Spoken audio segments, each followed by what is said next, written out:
Partido del Trabajo, el secretario general del Sindicato Mexicano de Electricistas, Martín Esparza.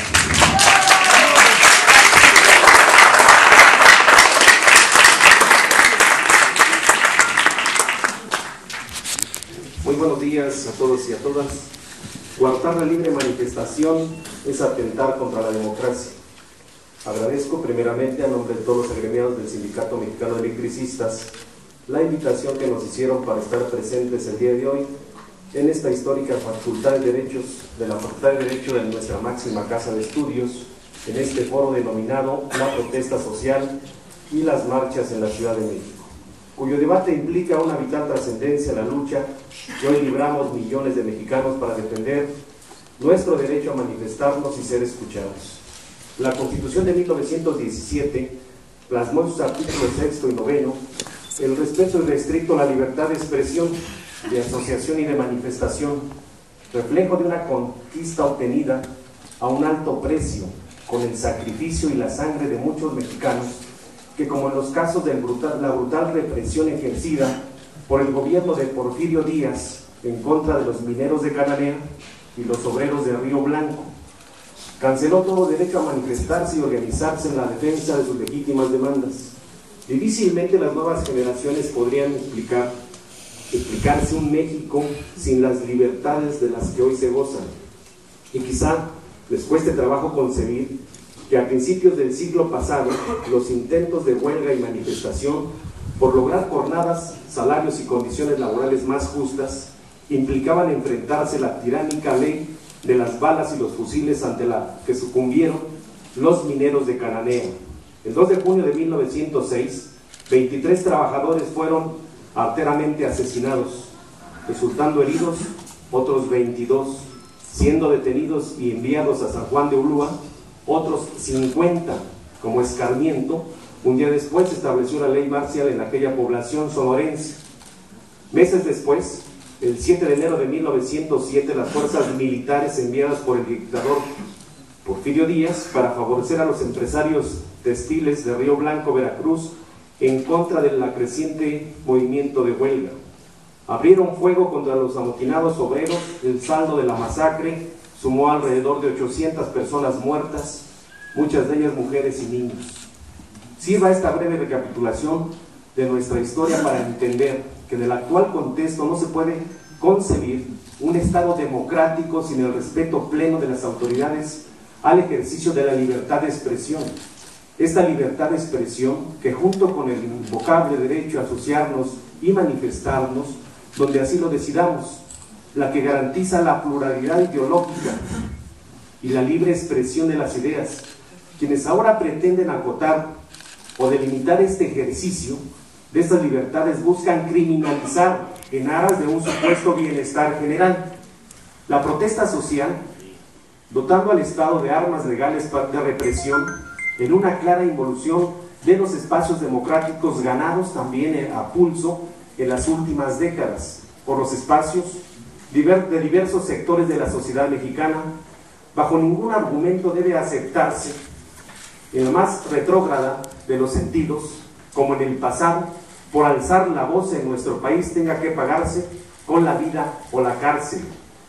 En el concierto internacional, atentar contra los derechos fundamentales puede calificarse de alerta máxima al restringirse nuestros propios derechos humanos, pues sin duda, preocupante para cualquier país que se jacte de ser democrático, el que su sociedad enfrente el temor de sancionar, no solo por pensar distinto, tener ideas divergentes a las de la clase política, o atreverse a sancionar o criticar sus acciones de gobierno, pues al final de cuentas son los ciudadanos quienes tienen el poder de juzgar las políticas públicas de sus gobernantes y expresar su rechazo a través de la manifestación de a sus protestas, como lo estipulan las garantías individuales y colectivas consagradas en nuestra Constitución.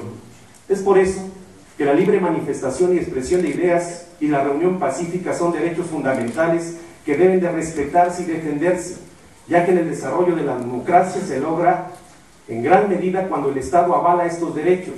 Debe entenderse que la función principal del servidor público es desempeñar la labor que el pueblo le confía y no restringir en ninguna circunstancia el ejercicio pleno de tales garantías. En nuestra Carta Magna están plasmadas las aspiraciones y los principios que todo mexicano puede hacer valer ante quienes están a cargo de las instituciones. Dictamente el artículo 6, el artículo 9. Y a nivel internacional, que ya se ha explicado aquí, existen múltiples ordenamientos que salvaguardan estos derechos fundamentales del hombre, tratados internacionales firmados por nuestro país. Es así que mientras los organismos internacionales luchan por consolidar estos valores de libertad que acrecientan y fortalecen los estados democráticos, en nuestro país, de manera inconcebible, fuerzas políticas como el Partido de Acción Nacional, el PRI y otros, insisten en cómo lo han hecho una y otra vez en los últimos años por imponer camisas de fuerza y diques a la libertad de expresión y a la libre manifestación de las ideas. Quiero en esta ocasión citar dos casos que ejemplifican la intolerancia de los políticos de Acción Nacional. En las protestas ciudadanas, el 28 de mayo del 2004, jóvenes altermundistas se manifestaron en el marco de la cumbre de los jefes de Estado y de Gobierno en América Latina, el Caribe y la Unión Europea, celebrada en Guadalajara, cuando el entonces gobernador panista Francisco Ramírez Acuña ordenó el despliegue policial para forzar su dispersión. Con lujo de violencia, fueron golpeados y enviados a prisión 45 de ellos. La represión en contra de la libertad de expresión y manifestación en Jalisco no paró ahí.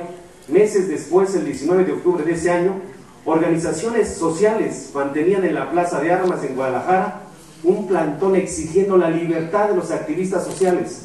Fueron agredidos por un centenar de elementos de seguridad pública, arrebatándoles mantas por órdenes expresas del alcalde Emilio González Márquez, que antepuso un ordenamiento municipal de vía pública a los artículos 6 y 9 de la Constitución para reprimir la protesta social. Poco después, y ya instalado como gobernador Emilio González, el llamado Gober Piadoso, dio más muestras de su intolerancia al señalar públicamente que los homosexuales le daban asquito, pero no así entregar recursos públicos para la construcción de templos. Cabe preguntarnos, o preguntar a los panistas, que ahora pretenden la aprobación de esta ley regresiva en el seno de la Asamblea Legislativa del Distrito Federal, si su sueño dorado es que el gobierno capitalino se convierta en un símil de lo acontecido en Jalisco. En septiembre pasado, el líder del PAN, Gustavo Madero, anunció que su partido impulsará en las diversas instancias legislativas un paquete de iniciativas para reglamentar las manifestaciones públicas en la capital del país, buscando, como ya es su costumbre, limitar no solo el derecho a la libre manifestación, sino además criminalizar la protesta social. Valdría por ello preguntar a los impulsores de la planteada conjura a nuestras libertades si no resulta más válido, para minorar el creciente descontento ciudadano, imponer en contrasentido a lo planteado por ellos mismos penas de 20 o más años a los funcionarios que durante los 12 años de gobiernos panistas devastaron el país y dejaron una estela de pobreza y sangre y daños colaterales en todo el territorio nacional.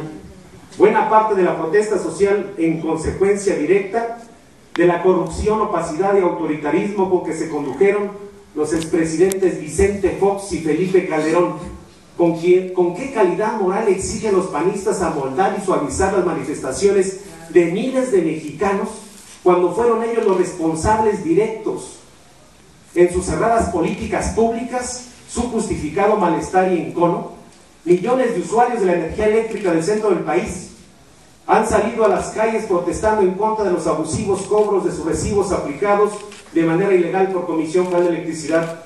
Nadie puede impedirles este libre derecho a exigir justicia cuando los que menos tienen se encuentran ante el dilema de pagar su recibo de luz o comer. Los causantes directos tienen nombres y apellidos, y ahora en el colmo de los cinismos piden que se sancione este derecho constitucional de las afectaciones a manifestarse, como también se han manifestado las familias de los mineros de Pasta de Conchos, los trabajadores de Mexicana de Aviación, que al igual que los trabajadores electricistas, los familiares de la guardería ABC, perdieron trabajadores su empleo por una decisión autoritaria? ¿Cómo impedir que los mexicanos expongan públicamente su rechazo al monumental fraude que los panistas dejaron instalado a las puertas del Paseo a la Reforma con la grotesca estafa de luz?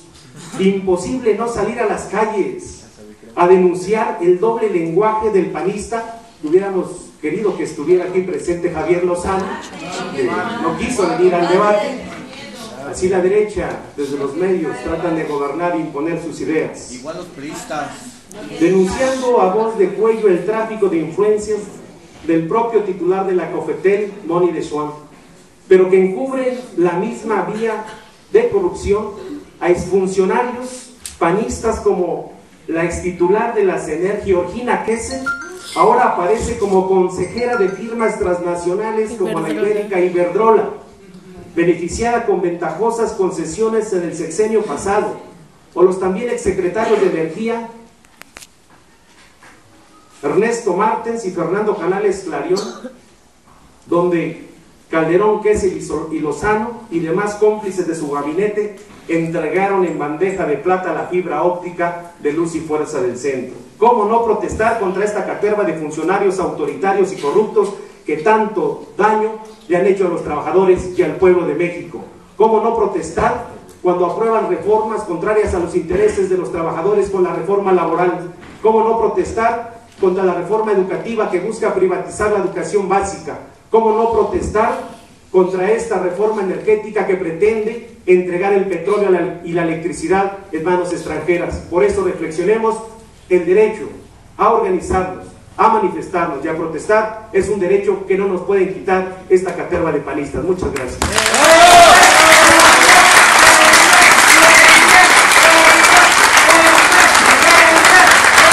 Bien, prácticamente todas las posturas han sido vertidas en este espacio. Esta iniciativa fue promovida en la Asamblea Legislativa por el verde ecologista, el diputado Alberto Cinta, aquí presente. Y básicamente las distintas posturas han sido expresadas en este momento. Vamos a escuchar la visión de los derechos humanos. Está aquí el representante de la Comisión de los Derechos Humanos del Distrito Federal, precisamente